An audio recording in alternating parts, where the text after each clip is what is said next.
Hello Iain, how nice to see you again. How are you doing? Yeah, good to see you. We keep bumping into each other on the red carpet. Yeah.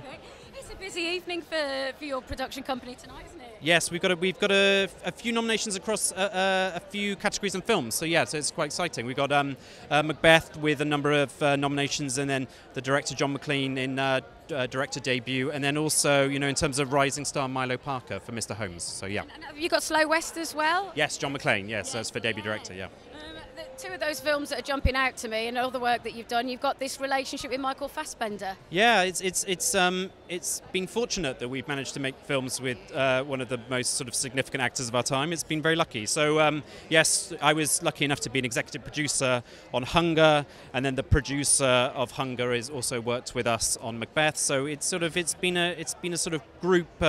A sort of memory lane trip a little bit on Macbeth, but yes, across Shame and then Slow West and then Macbeth. Yeah, it's been great. Talking about working together, collaboration is obviously a key part of independent filmmaking, but brings us here this evening. How important is an awards evening like this to recognise the efforts of independent film in this country specifically? I think it's really important because I think if you look at the list of nominees, not just actually across the main categories, but if you also look at Best International nominees this year, they've all got some sort of British element, whether that be production company or whether that be writer. And so I think it's really important. We need to sort of understand how broad the spectrum of British film is and continues to become. And I think notions of what is a British film or what is a British independent film are sort of blown apart when you look at all the categories tonight.